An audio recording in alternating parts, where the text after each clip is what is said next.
안녕하세요. 백두산 금융연구소의 백두산입니다. 8월 8일 월요일 아침 10시 23분입니다. 원래는 월요일 아침 영상, 지금 이 영상을 녹화하지 않으려고 했는데 마침 여러분들과 함께 보고 싶은 증권사 보고서가 하나 나왔길래 그거를 좀 살펴보려고 지금 녹화를 시작합니다. 녹화한 김에 오늘 한국장에 관련된 이야기나 혹은 토요일 날 올렸던 영상에서 제가 깜빡한 이야기 좀 하나만 하고 넘어가자면요. 일단 먼저 한국 증시 이거 오늘 하락했다라고 해서 뭐 추세 전환 이런 거 아니에요. 그죠? 아직까지는 단기적으로 봤을 때 눌림시 매수입니다. 그죠? 눌림시 매수. 아직까지는 단기적으로 상승 추세라고요. 그죠? 그러니까 조금 더 좀 어떤 추세를 전환하려면 확인이 필요하다. 제가 어떤 보는 중요한 기준은 최소한 325예요. 그죠? 325가 왜 중요한 자리냐면 여기서 지난 4거래일 동안 325를 기준으로 버텼거든요. 여기. 정확하게 이야기하면 정확하게 이야기해도 325 정도 되겠네요. 7월 29일 날 시가가 중요한 자리입니다. 325 정도를 붕괴시켜 주면 그러면 좀 강력한 매도세가 나왔나 보다 이렇게 볼 거예요. 그 전까지는 일단은 뭐 상승시 그죠? 그 전까지는 눌림시 매수의 관점으로 볼 겁니다. 당연히 중장기적인 추세는 반등시 매도 전략이 맞죠. 하락 추세니까요. 그리고 오늘 한국 증시에서 봐야 될 거 원달러 환율의 1307원 저항 테스트. 그죠? 원달러 환율도 상승 추세로 다시 시원하게 가고 이 하락, 이 조정을 끝내려면 1307원을 빨리 돌파 한 짝 해야 되겠죠? 요거 보시면 되겠고요. 삼성전자 같은 경우는 오늘 요거 보시면 될 겁니다. 아래쪽에 있는 지지력 테스트 66,600원, 65,500원 정도 자리에 되는 어떤 지지력 테스트 보셔야 될 거고요. 삼성전자에서 기술적인 포인트는 또 요겁니다. 여기 고점, 여기 고점, 여기 고점 있죠? 이 고점들의 높이가 어떻게 변화되는지 이런 여부 잘 보시면 될 거예요. 저녁에 또 이야기 할 거니까 오늘은 이 정도 포인트로 보시면 좋지 않겠습니까? 라고 이야기만 드리고 넘어갈게요. 자세한 설명은 저녁에 할게요. 그리고 이 토요일 날 이야기하지 않은 게 요겁니다. 긴축 가능성이 확 올라갔다라는 거. 요걸 좀 보여드렸었어야 좀 더 설명력이 있는 건데 요걸 깜빡하고 안 보여드렸더라고요. 이 금요일 날 밤에 고용지표가 서프라이즈하게 발표되고 나서 이 시장은 75bp 9월달 기준금리 인상 가능성 75bp 인상 가능성을 굉장히 크게 상향 조정했습니다. 그래서 보시면은 금요일 날 전에 목요일 날까지는 50bp 인상이 81% 확률 그리고 75bp 인상 확률이 19%로 이렇게 반영을 하고 있었는데 시장에서 그 고용지표가 발표되고 나서 75bp 인상 가능성이 52%, 50bp 인상 가능성이 48%로 급격히 75bp 인상 가능성이 높아진 것을 알 수가 있습니다. 반이 넘었죠. 그러니까 지금 거의 반반이에요. 그러니까 굉장히 지금 시장은 이 몇 bp를 올릴 거냐, 빅스텝이냐, 자이언트 스텝이냐를 가지고 극심하게 고민을 하고 있는 상황입니다. 자, 이런 상황을 좀 알고 가시면 더 좋다는 거 말씀드리고 요거 보고서를 좀 볼 거예요. 스태그플레이션 이후의 자산 배분 전략이라는 제목의 그 보고서인데요. 어디서 나온 거냐면은 한국투자증권에서 언제 나왔더라? 8월 2일 날 나온 보고서입니다. 내용도 괜찮고 또 그리고 이 보고서가 사실 이런 보고서를 보여드리는 게 이 증권사에서 나온 보고서잖아요. 이 사람들은 제도권에서 그러니까 어떤 그 정석적인 분석 방법을 보여준단 말입니다. 그러니까 우리가 투자자로서 우리가 아무리 개인 투자자지만 어떤 제도권에서 정석적으로 분석하는 방법이라는 게 있긴 있거든요. 그거를 알고는 있어야 된다는 거. 그래서 이 보고서를 좀 같이 보면서 그런 정석적인 분석 방법이 뭐냐 이런 거에 관련된 이야기를 좀 같이 좀 해보도록 할게요. 보고서 내용도 좀 마음에 들었고 이 보고서 내용 이야기하면서 그런 분석 방법도 여러분들과 같이 탐구하는 뭐 그런 시간을 가져보자 이거죠. 그래서 일단은 뭐 자세한 내용은 잠시만요. 글씨 잘 안 보이실 수 있으니까 조금 확대하고요. 이런 뭐 자세한 내용은 읽지 않을게요. 제가 어떤 포인트라고 생각되는 부분만 딱딱딱딱 보겠습니다. 이런 건 일시정지 해놓고 글씨 읽어보세요. 궁금하신 분들은요. 매크로 변수를 통한 경기 침체 가능성 점검이라고 나와 있습니다. 그래서 여러분들이 보고서를 보실 때 여기 있는 이런 내용 다 읽어보셔도 좋지만 이런 잘 쓰여진 보고서는 옆에 이렇게 요약이 다 있다고요. 이 긴 내용을 요약해 놓은 게 있으니까 이것만 읽어보셔도 사실 그다지 큰 문제는 없습니다.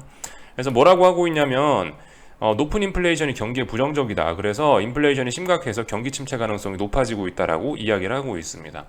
그리고 인플레이션이 높아지다 보니까 경기 둔화 가능성도 나타나고 있다. 뭐 이런 이야기를 하고 있는데, 이제 저 같은 경우는 이제 일반 개인 투자자니까 그냥 여러분들께 일반적으로 말씀드립니다. 이게 인플레이션이 너무 높으면 경기가 좋겠어요 라고 그냥 이런 식으로 이야기만 하고 넘어가지만, 이런 보고서의 장점은 뭐냐, 지금까지 인플레가 이렇게 높아졌을 때 경기가 얼마나 안 좋아졌다라는 구체적인 이런 숫자를 좀 제시를 해주거든요.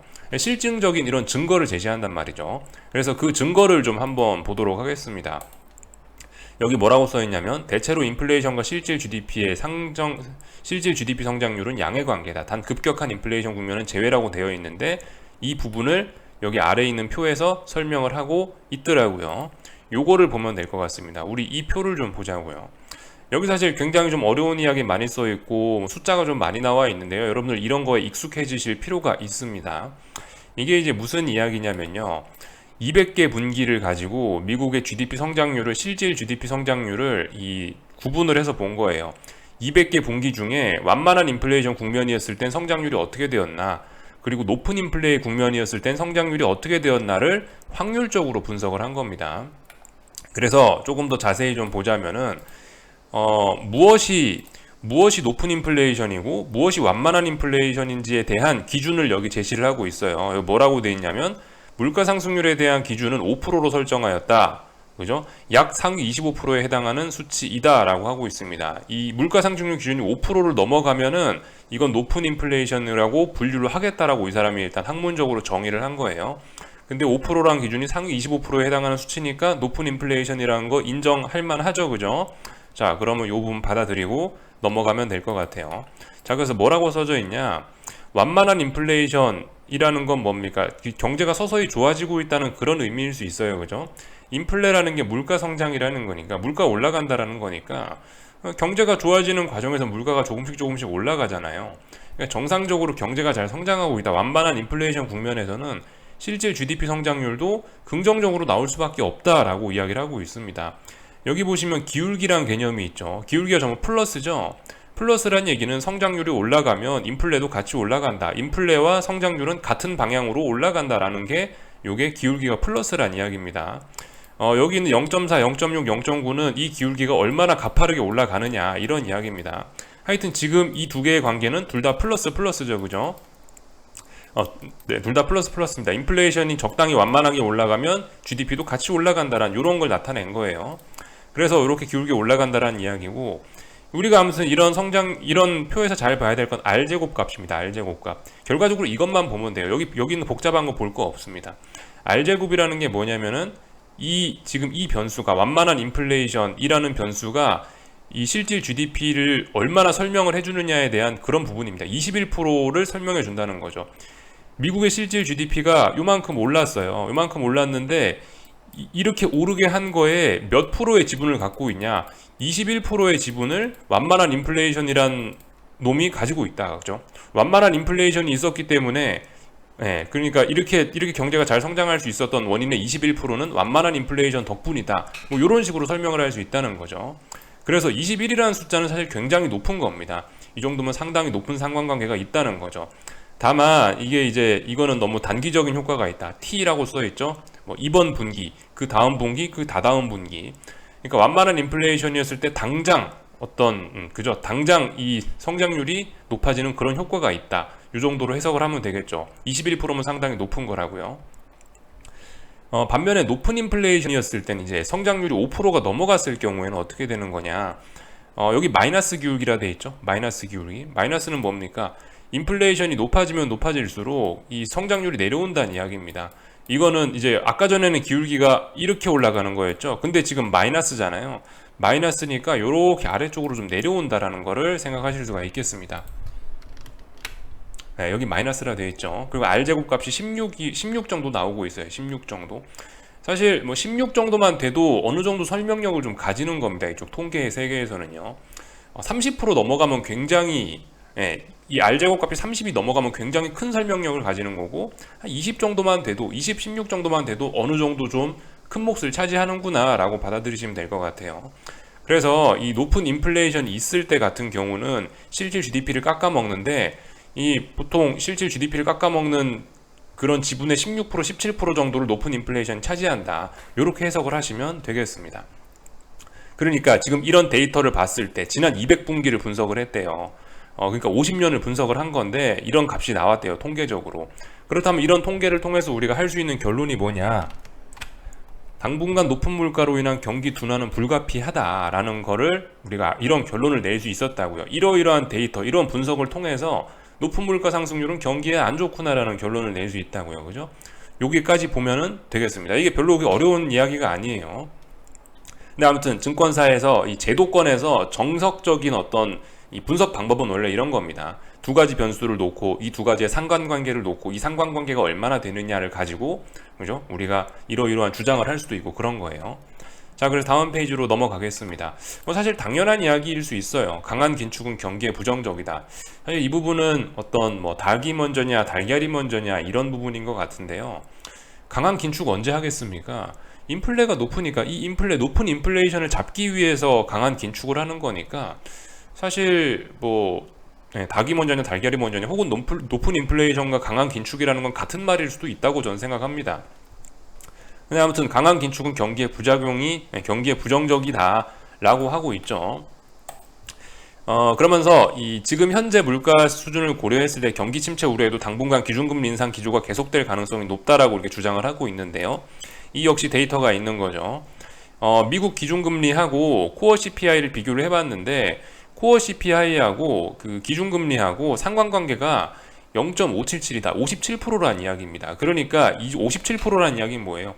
미국 기준금리의 50%를 결정하는 요소가 57%를 결정하는 요소가 CPI라는 겁니다. 그러니까 CPI가 미국 기준금리를 설명하는데 굉장히 큰 어떤 설명력을 가지는 요소인 거죠. 57%면 사실상 절대적이라고 생각하시면 되겠어요. 그래서 지금까지 이런 사례들을 봤을 때 통계적으로 분석을 해봤을 때 수십 년간 분석을 해봤을 때 CPI가 너무 높기 때문에 물가 수준을 고려하면 그죠? 경기 침체 우려가 있음에도 불구하고 계속 금리를 올릴 수밖에 없다라고 통계적으로 주장을 하고 있는 겁니다. 이거는 그냥 저의 막연한 주장이 아니고 제도권에서 정석적인 분석 방법을 거친 사람들이 낸 결론이죠. 숫자 나와 있잖아요. R제곱이 0.577이다. 그거 외에도 헤드라인 CPI라는 것도 있는데 이거 같은 경우도 설명력이 51%가 넘는다. 그러니까 앞으로 기준금리 올라갈 수 있다라는 주장을 이런 통계를 가지고 하고 있습니다. 그래서 어쩌고저쩌고 하고 있습니다. 빠른 속도의 기준금리 인상은 경기에 부정적이다. 빠른 긴축은 그죠? 아까 전에 보셨다시피 어떤 높은 인플레는 경제에 부정적이다 이런 걸 이야기를 했는데 여기 보시면 당연히 그죠? 빠른 긴축은 실제 GDP의 성장률에 부정적인 영향을 미친다. 단 시차가 존재한다라고 이렇게 써져 있고요. 하여튼 경기에 부정적이다 이런 이야기들을 하고 있습니다. 그래서 또 이런 걸 또 분석을 했더라고요. 그 기준금리와 GDP를 가지고 분석을 하긴 했어요. 기준금리와 GDP를 가지고. 솔직히 이 데이터는 저는 약간 좀 일단 해석하고 나서 저의 의견을 좀 말씀을 좀 드릴게요. 이건 아까 전하고 같은 분석 방법을 사용한 겁니다. 미국이 기준금리를 어떻게 했을 때 성장률이 어떻게 되더라라는 거를 분석을 한 거죠. 같은 방법으로 보시면 되겠습니다. 완만한 인플레에서는 기준금리가 올라갔으니까 성장률과 기준금리가 같이 올라가는 거니까 방향성이 같죠. 그러니까 플러스예요. 그죠? 앞에 있는 기울기가 플러스. 그러니까 양의 상관관계라는 거죠. 설명력이 24%래요. 그냥 굉장히 높은 겁니다. 그러니까 일반적으로 어떤 기준금리가 높아지는 완만한 인플레이션, 그러니까 정상적인 호황기에는 성장률이 좋다. 얼마나 설명력을 가지냐? 24%의 설명력을 가진다. 그러니까 사실 이런 거를 보고서도 우리가 알 수 있는 거예요. 웬만한 경우에서 미국이 기준금리를 올리기 시작하면은 주식시장 대세상승이 온다던가 아니면은 미국의 경기가 좋다라던가 이런 주장을 할 수가 있는 겁니다. 기준금리 올릴 때는 시장이 좋다. 미국 경기가 좋다. 이렇게 인정할 수 있는 근거가 이거라는 거예요. R제곱 24에 가깝잖아요. 굉장히 큰 설명력을 가지는 거죠. 근데 반면에 이제 높은 인플레이션 국면에서 기준금리를 굉장히 빨리 올리게 될 때는 어떻게 되냐? 높은 인플레이션 국면에서 기준금리 인상을 빨리 올리게 될 때는 마이너스 상관관계를 가지고 있죠. 그러니까 기준금리와 실제 GDP 성장률 간의 관계니까 높은 인플레이션에서 이 긴축을 강하게 하면 강하게 할수록 이 성장률은 마이너스가 된다. 기울기가 마이너스라는 걸 보시면 되겠고요. 다만 이거 같은 경우는 설명력이 조금 약합니다. R제곱이 9%밖에 안 되죠. 그러니까 조금 좀 이 설명력이 약하긴 합니다. 다만 하나 좀 의미가 있는 거는 이 당장 시장에 악영향을 미친다기보다는 몇 분기 정도 지나고 나서 시장에 악영향을 미친다고 보는 게 좀 합리적일 수 있다라는 거죠. 왜냐하면 여기 이 T 플러스 2 성장률 이때는 15%잖아요. R제곱이. 그죠? 그러니까 당장은 뭐 괜찮을 수 있다. 높은 인플레나 긴축이 당장은 영향을 안 미칠 수 있지만 한 2분기 정도 지나면은 이렇게 악영향을 좀 미칠 확률이 높아진다라고 볼 수가 있겠습니다. 이 정도로 이건 제한적으로 해석해야 될 것 같아요. R제곱 값이 좀 전반적으로 낮고 그러니까요. 근데 제 생각에 이렇게 되는 게 이게 이제 오랜 기간을 평균을 내 가지고 이렇게 한 거잖아요. 이게 이제 여기서 이 표를 해석하는 저의 생각을 좀 넣어서 말씀드릴 건데, 이 보통 경기 침체라든가 기준금리 인하 같은 경우는 워낙 빠른 속도로 급격하게 진행이 됩니다. 근데 이 사람의 분석 방법을, 이 애널리스트의 분석 방법을 보면 이제 오랜 기간을 분석하기 위해서 어떤 기간들을 뭉뚱그려서 특정 기간으로 이렇게 나눠서 이렇게 분석을 했단 말이죠. 그래서 이런 기간으로 분석을 하다 보니까 예를 들어서 이 경기 침체나 이 금리 인하가 굉장히 빠른 속도로 이루어진다 했잖아요. 그래서 이게 예를 들어서 이 분석 기간 안에 금리가 확 떨어졌다 확 올라가면 이런 부분은 결과적으로 종가가 여기니까 이것만 반영이 된다라는 거죠. 그래서 이렇게 금리가 인하되거나 경기가 안 좋았던 게 이 평균값엔 잘 녹아나지 않을 가능성이 좀 높다라고 일단 판단을 하거든요.